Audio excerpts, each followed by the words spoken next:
On se connecte au marché. Bon les amis, ça fait déjà maintenant plus de 3 mois, même 4 mois, même quasiment 5 mois que ceux qui ont investi aux États-Unis, eh ben putain c'est une catastrophe, on le voit encore aujourd'hui. Hein.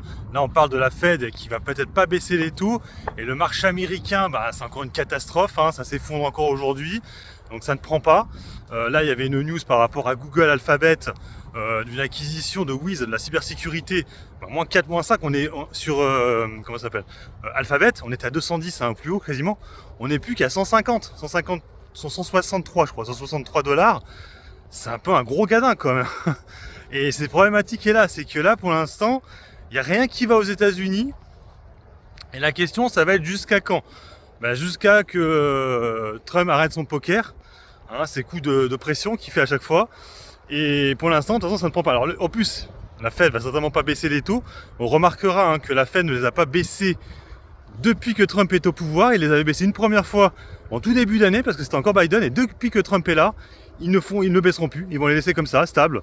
Et je vous rappelle, hein, pour ceux en 2018, le gros effondrement qu'on avait connu sur le marché américain, c'était à cause de ça, hein, parce que Trump voulait que la Fed baisse les taux, et la Fed avait dit non, on ne les baissera pas, c'est mort, on ne le fera pas, et ça va être un peu tendu. Donc on va voir hein, ce qui va se passer, mais ça c'est un peu tendu, et c'est vrai que là actuellement investir aux États-Unis c'est un peu compliqué. Alors bien sûr, rien ne vous empêche hein, d'investir sur des ETF américains. Hein, c'est vrai que c'est ce qu'il y a de plus simple, hein, j'ai envie de vous dire, parce que l'avantage de l'ETF, je pense à l'ETF ESE, sur le S&P 500, c'est le moins cher. J'ai regardé un peu ce ETF, c'est le moins cher le ESE. Alors, on est à 0,13 je crois. Après on a le PSP5 de chez Amundi. Là on est sur 0,15 et après ça monte. Chez les iShares sont un peu plus chers.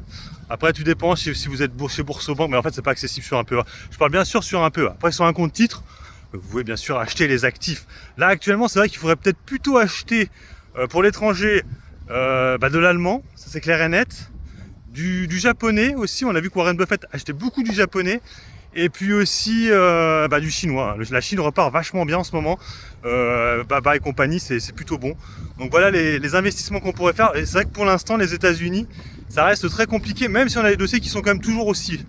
Alors ça a baissé, mais on est toujours assez haut. Je pense à des Palantir, à Pluving. Après Apple aussi, reste toujours assez belle. Et puis même les métal, les Netflix et tout, hein, on rechute. Mais ça reste quand même très très beau. Pour l'instant, on est toujours sur une très belle tendance. Allez, sur ce, moi je vous laisse, bon investissement. Et puis bon trade, ciao ciao.